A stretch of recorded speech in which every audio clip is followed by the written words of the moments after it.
नमस्कार दोस्तों, अगर 15 साल तक किसी सुरक्षित निवेश साधन में नियमित पैसा जमा कर ढेर सारा पैसा कमाना चाहते हैं तो सरकारी छोटी बचत स्कीम पीपीएफ यानी पब्लिक प्रोविडेंट फंड, जिसको कि हिंदी में सार्वजनिक भविष्य निधि कहते हैं, आपके लिए सही विकल्प है। तो अगर आप पीपीएफ में पैसा निवेश करते हैं लेकिन मैच्योरिटी यानी समय से पहले आपको पैसों की जरूरत है और आप खाता बंद कराना चाहते हैं तो इस एपिसोड को अंत तक देखिए। चैनल के लिए नए हैं तो सब्सक्राइब कर लीजिए, वीडियो को ज्यादा से ज्यादा शेयर कीजिए ताकि ज्यादा से ज्यादा लोगों तक जानकारी पहुंचे। तो चलिए आगे बढ़ते हैं। दरअसल सरकार ने पीपीएफ अकाउंट के प्री मैच्योर क्लोजर यानी परिपक्वता से पहले बंद करने को लेकर नियमों में एक महत्वपूर्ण बदलाव किया है। इस बदलाव से एक्सटेंडेड पीरियड के दौरान पेनाल्टी के कैलकुलेशन को लेकर खाता धारकों का कंफ्यूजन दूर हो गया है। यह बदलाव 9 नवंबर 2023 से लागू भी हो गया है। इस बदलाव के मायने क्या हैं, चलिए समझते हैं। सबसे पहले एक्सटेंडेड यानी विस्तारित पीरियड का मतलब क्या है। आप सब जानते हैं कि पीपीएफ खाता की मैच्योरिटी पीरियड 15 साल है, लेकिन अगर आप मैच्योरिटी खत्म होने के बाद भी खाता को आगे जारी रखना चाहते हैं तो वही पीरियड एक्सटेंडेड पीरियड कहलाती है। आप 5-5 साल के लिए जितनी मर्जी हो उतने समय के लिए पीपीएफ खाता को जारी रख सकते हैं, यानी अनलिमिटेड एक्सटेंडेड पीरियड का फायदा ले सकते हैं पीपीएफ खाता के मामले में। दोस्तों, सरकार ने जून 2016 में पीपीएफ अकाउंट के प्री मैच्योर क्लोजर यानी समय से पहले खाता बंद करने की सुविधा दी थी। इस खाता के मामले में 2 तरह के प्री मैच्योर क्लोजर संभव है। एक 15 साल वाली मूल मैच्योरिटी पीरियड में प्री मैच्योर क्लोजर और दूसरा 5-5 साल की एक्सटेंडेड पीरियड में प्री मैच्योर क्लोजर। तो दोनों स्थिति में पीपीएफ खाता धारकों को प्री मैच्योर क्लोजर के नियम जानना जरूरी है। तो 2016 में मिली प्री मैच्योर क्लोजर सुविधा के मुताबिक कुछ खास परिस्थितियों में अकाउंट होल्डर अपने खाता को परिपक्वता यानी मैच्योरिटी से पहले बंद कर सकते हैं, लेकिन जिस वित्त वर्ष के दौरान खाता खुला है उसके अगले 5 साल पूरे होने से पहले प्री मैच्योर क्लोजर की इजाजत नहीं है। वहीं यदि आप मैच्योरिटी से पहले पीपीएफ अकाउंट बंद करते हैं तो आपको पेनाल्टी भी चुकानी होगी। नियमों के मुताबिक प्री मैच्योर क्लोजर के मामले में पीपीएफ खाता पर समय समय पर आपको जो ब्याज मिला है उससे 1% राशि पेनाल्टी के तौर पर काट ली जाएगी। यदि अकाउंट मैच्योरिटी यानी 15 वर्ष से पहले बंद कर रहे हैं तो ब्याज में 1% कटौती अकाउंट खुलने की तारीख से होगी। लेकिन खाता एक्सटेंडेड पीरियड के दौरान बंद करने के मामले में पुराने नियमों जो कि 2019 में बना था के हिसाब से बहुत कंफ्यूजन था। 2019 के नियमों के मुताबिक यदि आप एक्सटेंडेड पीरियड के दौरान खाते को बंद करते हैं तो आपको पेनाल्टी तब से देनी होगी जब से आपका पीपीएफ खाता एक्सटेंडेड हुआ है। मतलब यदि अकाउंट 15 साल की मैच्योरिटी के बाद 5 साल के लिए एक्सटेंडेड पीरियड में है तो 1% पेनाल्टी एक्सटेंडेड पीरियड की शुरुआत से लगेगी। वहीं यदि आप एक से अधिक बार पीपीएफ अकाउंट को 5-5 साल के ब्लॉक में एक्सटेंड करते हैं तो अगले एक्सटेंडेड पीरियड के लिए भी पेनाल्टी तभी से लगेगी जब से आपका पीपीएफ अकाउंट पहली बार एक्सटेंड हुआ है। नए नियम के जरिए यह साफ किया गया है कि यदि आपका पीपीएफ अकाउंट एक्सटेंडेड पीरियड में है तो प्री मैच्योर क्लोजर के मामले में 1% पेनाल्टी की गणना प्रत्येक 5 साल के ब्लॉक की शुरुआत से होगी। इसका मतलब यह हुआ कि यदि आप एक से अधिक बार पीपीएफ अकाउंट को 5-5 साल के ब्लॉक में एक्सटेंड करते हैं तो पेनाल्टी तब से नहीं लगेगी जब से आपका पीपीएफ अकाउंट एक्सटेंड हुआ है, बल्कि सिर्फ उसी 5 साल के एक्सटेंडेड पीरियड की शुरुआत से लगेगी। तो ये नए नियम हैं। सवाल है कि क्या आप हर परिस्थिति में प्री मैच्योर क्लोजर कर सकते हैं पीपीएफ खाते का? जी नहीं, इसके भी कुछ नियम है। तो नियम क्या है वो जान लीजिए। नियमों के मुताबिक अकाउंट होल्डर अपने अपने जीवन साथी या परिवार के आश्रित सदस्यों जैसे कि बच्चे या माता पिता की जानलेवा बीमारी के इलाज के लिए पूरा पैसा निकालकर अकाउंट बंद कर सकते हैं। यदि खाता धारक को देश या विदेश में अपने या बच्चे की उच्च शिक्षा के लिए पैसों की जरूरत है तब भी उसे अकाउंट बंद करने की सुविधा मिलती है। इसके अलावा अगर पीपीएफ खाता धारक देश छोड़कर जा रहा हो तो वह पीपीएफ अकाउंट बंद कर सकता है। अब सवाल है कि अगर आप उन परिस्थितियों पर खरे उतरते हैं जिसमें प्री मैच्योर खाता बंद करवा सकते हैं तो उसके लिए आपको क्या करना होगा वो भी जान लीजिए। पीपीएफ खाते को बंद करने के लिए अकाउंट होल्डर को फॉर्म 5 भरकर जमा करना होता है। जिस डाकघर या बैंक में आपका खाता है वहां जाकर यह फॉर्म सही भरकर जमा करना होता है। इस फॉर्म में आपको बताना होता है कि आप अकाउंट को किस कारण से बंद कर रहे हैं। साथ ही आवेदन के साथ जरूरी डॉक्यूमेंट्स भी लगाने होते हैं। मसलन अगर बीमारी के इलाज के लिए खाता बंद कर रहे हैं तो मेडिकल अथॉरिटी की ओर से दिए गए कागजात, उच्च शिक्षा के लिए खाता बंद कर रहे हैं तो फीस की रसीद, बिल और एडमिशन को कंफर्म करने वाले डॉक्यूमेंट, विदेश में जा रहे हैं तो वीजा, पासपोर्ट या इनकम टैक्स रिटर्न की कॉपी जमा करनी होती है। साथ ही साथ आपको केवाईसी भी जमा करना होगा और जो आपके ओरिजिनल पेपर हैं पीपीएफ खाता खुलवाने के समय में जो मिले थे वो भी जमा करना होगा ओरिजिनल। अगर आप प्रीमेच्योर खाता बंद नहीं करवाना चाहते हैं, खाता को जारी रखना चाहते हैं, लेकिन कुछ पैसों की जरूरत है और आप आंशिक निकासी करना चाहते हैं तो उसके भी नियम है। तो उसके क्या नियम है वो भी जान लीजिए। पीपीएफ खाता को समय से पहले बंद करने की सुविधा तो है ही, आप समय से पहले आंशिक निकासी भी कर सकते हैं। तो आंशिक निकासी कब करना है, कैसे करना है वो भी जान लीजिए। जैसा कि आपको बताया कि पीपीएफ में लॉक इन पीरियड यानी मैच्योरिटी पीरियड पूरा होने के बाद पूरी रकम मूलधन और ब्याज निकाली जा सकती है। पीपीएफ का मैच्योरिटी पीरियड जिस वित्त वर्ष आपने खाता खुलवाया है उस वित्त वर्ष की समाप्ति से लेकर 15 वर्ष है। मान लीजिए अगर आपने फरवरी 2023 में खाता खुलवाया है तो मैच्योरिटी फरवरी 2038 में नहीं बल्कि 1 अप्रैल 2038 में होगी। लेकिन मैच्योरिटी पीरियड से पहले भी आंशिक निकासी के प्रावधान है। खाता जिस वित्त वर्ष में खुला है उस वित्त वर्ष की समाप्ति के 5 वित्त वर्ष बाद ही आंशिक निकासी की जा सकती है। अगर आपने फरवरी 2023 में खाता खुलवाया है तो आंशिक निकासी 2028-29 में ही की जा सकती है, क्योंकि वित्त वर्ष की गणना 2023-2024 से होगी। पूरे 5 वित्त वर्ष 2027-2028 में पूर्ण होंगे, यानी इसके बाद ही आंशिक निकासी की अनुमति होगी। अब है कि आंशिक निकासी की सीमा कितनी है, यानी कितनी रकम तक आप आंशिक निकासी कर सकते हैं पीपीएफ खाता से। आंशिक निकासी को लेकर 2 गणनाएं हैं, दोनों में जो कम होगा अधिकतम उतनी ही राशि की निकासी की जा सकती है। गणना 1, जिस वित्त वर्ष में आप निकासी कर रहे हैं ठीक उसके पहले वित्त वर्ष के अंत में उपलब्ध बैलेंस राशि का अधिकतम 50%। अगर आप 2028-29 में निकालते हैं तो 2027-28 के अंत यानी 31 मार्च 2028 को उपलब्ध बैलेंस का 50% आप निकाल सकते हैं आंशिक तौर पर पीपीएफ से प्रीमेच्योर के पहले। गणना 2, निकासी वाले वर्ष से ठीक 4 वित्त वर्ष पहले उपलब्ध बैलेंस का 50%। अगर आप 2028-2029 में निकालते हैं तो ठीक 4 वित्त वर्ष यानी 2027, 2028, 2026, 2027, 2025, 2026, 2024, 2025 पहले यानी मार्च 31, 2025 को जो बैलेंस उपलब्ध होगा उसका 50%। अगर इस पीरियड में आपने लोन लिया है और उसे लौटाया नहीं है तो वह राशि भी पहले के दोनों गणनाओं में से जो कम होगी उसमें से घटा दी जाएगी। ध्यान रहे एक वित्त वर्ष में सिर्फ एक बार ही आंशिक निकासी या तो एक मुश्त या किस्तों में की जा सकती है। अगर आप एक्सटेंशन पीरियड में आंशिक निकासी करना चाहते हैं तो उसके क्या नियम है। पीपीएफ का मैच्योरिटी पीरियड 15 साल है, लेकिन इसे इसके बाद भी प्रत्येक 5-5 साल यानी 5-5 साल के ब्लॉक के लिए या तो योगदान के साथ या बिना योगदान के जारी रखा जा सकता है।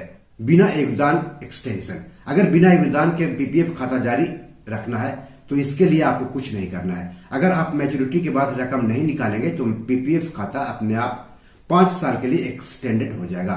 इसके बाद भी अगर आप जारी रखना चाहेंगे तो यह 5 साल के लिए फिर एक्सटेंडेड हो जाएगा। जमा रकम पर उस समय जो भी ब्याज होगा आपको मिलता रहेगा। इस एक्सटेंशन पीरियड के दौरान आप कितनी भी टैक्स फ्री निकासी कर सकते हैं, लेकिन एक वित्त वर्ष में एक से ज्यादा बार निकासी नहीं की जा सकती है। यानी एक्सटेंडेड पीरियड के दौरान कितना आपको पैसा निकालना है उस पर कोई लिमिट नहीं है, लेकिन आप एक बार से ज्यादा नहीं पैसे निकाल सकते। अगर योगदान के साथ एक्सटेंशन में आप आंशिक निकासी करते हैं तो क्या नियम है। लेकिन अगर आप चाहते हैं कि एक्सटेंशन पीरियड के दौरान भी आप उसमें योगदान करें और उस पर 80C का फायदा मिले तो आपको खाता मैच्योर होने के 1 साल के भीतर संबंधित बैंक या पोस्ट ऑफिस के पास फॉर्म 4 भरकर जमा करना होगा। बिना फॉर्म 4 जमा किए अगर आप योगदान करते हैं तो उस पर कोई भी ब्याज नहीं मिलेगा। अगर योगदान के साथ खाता जारी रखते हैं तो एक्सटेंशन पीरियड यानी प्रत्येक 5 साल के ब्लॉक के दौरान आप ब्लॉक की शुरुआत में उपलब्ध बैलेंस का अधिकतम 60% तक निकाल सकते हैं, लेकिन एक वित्त वर्ष में सिर्फ एक बार ही आंशिक निकासी की जा सकती है। अगर आपके पीपीएफ खाते पर 5 साल के एक्सटेंशन पीरियड की शुरुआत के समय 20 लाख रुपए हैं तो इस 5 साल के एक्सटेंशन पीरियड के दौरान अधिकतम 12 लाख रुपए निकालने की अनुमति होगी। तो ये रही बात पीपीएफ खाते के प्री मैच्योर क्लोजर की और आंशिक निकासी की। अब पीपीएफ खाते की कुछ खास बातों को जान लेते हैं, क्योंकि यह काफी लाभदायक स्कीम है आम लोगों के लिए। छोटी छोटी रकम जमा करके आप लंबे अवधि में अच्छा खासा पैसा बना सकते हैं, जो कि आपके जरूरी काम आ सकते हैं। तो एक वित्त वर्ष में कम से कम 500 रुपया और अधिक से अधिक 1.5 लाख रुपया जमा कर सकते हैं। आप एक मुश्त जमा कर सकते हैं या फिर किस्तों में भी जमा कर सकते हैं। अक्टूबर, नवंबर, दिसंबर के दौरान जिन्होंने खाता खुलवाया है या जो खाता खुलवाएंगे उनको हर साल मैच्योरिटी तक 7.1% ब्याज मिलता रहेगा। इसमें आपको चक्रवृद्धि ब्याज का फायदा मिलता है, यानी ब्याज पर ब्याज का फायदा मिलता है। सवाल है कि खाता कौन खुलवा सकता है? तो सिंगल खाता एक बालिग व्यक्ति भी खुलवा सकता है जो कि भारतीय नागरिक हो, बालिग व्यक्ति यानी जिनकी उम्र 18 साल या उससे अधिक हो गई हो, या फिर कोई नाबालिग या अयोग्य मन के व्यक्ति की ओर से कोई अभिभावक भी खाता खुलवा सकता है। संपूर्ण देश में डाकघर या किसी बैंक में केवल एक खाता खोला जा सकता है। अब कितना जमा करना है? तो एक वित्त वर्ष में कम से कम 500 रुपए और अधिक से अधिक 1.5 लाख रुपए। जमा करने की अधिकतम सीमा 1.5 लाख रुपए है, जिसमें उसका अपना खाता और उसके द्वारा एक नाबालिग की ओर से खोले गए खाते में जमा राशि शामिल होगी। यानी अगर आपने अपने बच्चे का, नाबालिग बच्चे का खाता खुलवाया है और साथ ही साथ अपना भी खाता खुलवाया है, तो ध्यान रहे कि दोनों खातों में अधिक से अधिक 1.5 लाख से आप अधिक जमा नहीं कर सकते हैं। वित्त वर्ष में कितनी भी संख्या में किस्तों में 50 रुपए के गुणक में राशि जमा की जा सकती है और अधिकतम 1.5 लाख रुपए। खाता नगद या चेक द्वारा खोला जा सकता है और चेक की अवस्था में सरकारी खाते में चेक की राशि प्राप्त होने की तिथि को खाता खोलने की तिथि या बाद में जमा खाता होगी। जमाकर्ता आयकर अधिनियम की धारा 80C के तहत कटौती के लिए योग्य होंगे। यानी 80C के तहत आप 1.5 लाख रुपए तक कर छूट पा सकते हैं पीपीएफ में निवेश करके। खाता कैसे बंद करेंगे? यदि किसी वित्त वर्ष में 500 रुपए की न्यूनतम राशि को जमा नहीं किया जाता है तो वह पीपीएफ खाता बंद हो जाएगा। बंद खातों पर लोन या निकासी की सुविधा उपलब्ध नहीं है। खाते की परिपक्वता से पहले जमाकर्ता द्वारा खाते की परिपक्वता न्यूनतम सदस्यता यानी 500 रुपए प्लस 50 रुपए प्रत्येक चुक वर्ष के लिए जमा कर खाता चालू किया जा सकता है। यानी अगर आपका खाता आपकी चूक की वजह से, यानी आपके पैसे जमा नहीं करने की वजह से बंद हो गया है और 3 साल बंद रहा, तो अगर आप दोबारा शुरू कराना चाहते हैं तो आपको कम से कम 500 गुने 3 यानी 1500 और 50 गुने 3 यानी 150 यानी 1650 रुपए जमा करने होंगे फिर से खाता को चालू कराने के लिए। एक वर्ष में कुल जमा पिछले वित्तीय वर्ष के डिफॉल्ट के वर्षों के संबंध में जमा राशि के समावेशी होगी। अब ब्याज को लेकर के क्या प्रावधान है? ब्याज केंद्रीय वित्त मंत्रालय द्वारा त्रैमासिक आधार पर अधिसूचित किया जाता है। ब्याज की गणना कैलेंडर माह के लिए 5वें दिन की समाप्ति और महीने के अंत के बीच के खाते में सबसे कम शेष राशि पर की जाती है। ब्याज प्रत्येक वित्त वर्ष के अंत में खाते में जमा किया जाता है। अर्जित ब्याज आयकर अधिनियम के तहत कर मुक्त है। अब लोन की क्या सुविधा है? प्रारंभिक सदस्यता के वित्तीय वर्ष के अंत से 1 वर्ष की समाप्ति के बाद लोन आप ले सकते हैं पीपीएफ खाता के अगेंस्ट में, अर्थात 2023-2024 के दौरान खुले खाते के लिए वर्ष 2024-2025 में लोन लिया जा सकता है। प्रारंभिक सदस्यता के वित्तीय वर्ष के अंत से 1 वर्ष की समाप्ति के बाद 5 वर्ष पूर्ण होने से पहले लोन लिया जा सकता है।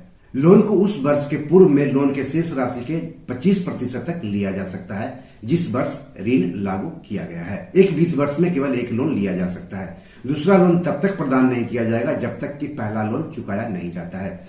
यदि लिया गया लोन को 36 माह के भीतर चुकाया जाता है तो लोन पर ब्याज देना होगा 1% प्रति वर्ष। यदि लिया गया लोन 36 माह के बाद चुकाया जाता है तो लोन का ब्याज होगा 6% प्रति वर्ष। लोन संवितरण की तारीख से यह ब्याज लागू होगा। मैच्योरिटी के क्या नियम है वो जान लीजिए। खाता 15 वित्तीय वर्ष के बाद परिपक्व होगा, खाता खोलने के वित्तीय वर्ष को छोड़कर। परिपक्वता पर जमाकर्ता के पास निम्नलिखित विकल्प होते हैं। पहला, संबंधित पोस्ट ऑफिस में पासबुक के साथ खाता बंद करने का फॉर्म जमा करके परिपक्वता भुगतान ले सकते हैं। और दूसरा, आगे जमा किए गए बिना अपने खाते में परिपक्वता राशि को बनाए रख सकता है, जिस पर आगे जमा किए बिना अपने खाते में परिपक्वता राशि को बनाए रखा जा सकता है, जिस पर पीपीएफ ब्याज दर लागू होगी और भुगतान किसी भी समय लिया जा सकता है या प्रत्येक वित्त वर्ष में एक निकासी ली जा सकती है। तीसरा, संबंधित पोस्ट ऑफिस में निर्धारित विस्तार प्रपत्र जमा करके अपने खाते को आगे 5 वर्षों तक बढ़ाया जा सकता है। परिपक्वता के 1 वर्ष के भीतर बंद किए गए खाते को बढ़ाया नहीं जा सकता है। जमा राशि के साथ विस्तारित खाते में 5 वर्ष के ब्लॉक में परिपक्वता के समय बैलेंस क्रेडिट की अधिकतम सीमा के 60% तक प्रत्येक वित्त वर्ष में निकासी की जा सकती है। समय से पहले खाता बंद करने के क्या नियम है? समय से पहले 5 वर्ष के बाद खाता बंद करने की अनुमति दी जाएगी, जिसमें खाता इन शर्तों के अधीन रहेगा। खाता धारक पति या पत्नी या आश्रित बच्चों को जान के खतरे की बीमारी होने की स्थिति में बंद करवा सकते हैं। खाता धारक या आश्रित बच्चों की उच्च शिक्षा के मामले में बंद करवा सकते हैं। खाता धारक की निकासी स्थिति के परिवर्तन के मामले में, यानी अगर आप एनआरआई बनने जा रहे हैं तब भी खाता बंद करवा सकते हैं। खाता धारक की मृत्यु की स्थिति में क्या है नियम? खाता धारक की मृत्यु के मामले में खाता बंद कर दिया जाएगा और नामांकित या कानूनी उत्तराधिकारी को खाते को जारी रखने की अनुमति नहीं दी जाएगी। मृत्यु के कारण बंद होने वाले पीपीएफ खाते के लिए उस पूर्ववर्ती महीने के अंत तक ब्याज दर का भुगतान किया जाएगा जिस महीने में खाता बंद किया गया है। तो बी और मनी मैनेजर में आज इतना ही।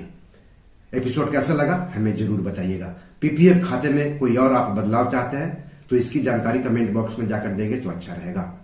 पीपीएफ खाते या पैसों से जुड़े कोई सवाल आपके मन में उठ रहे हो तो जरूर पूछिए। आगे आप किस टॉपिक पर वीडियो चाहते हैं हमें बताएंगे तो अच्छा रहेगा। धन्यवाद, नमस्कार।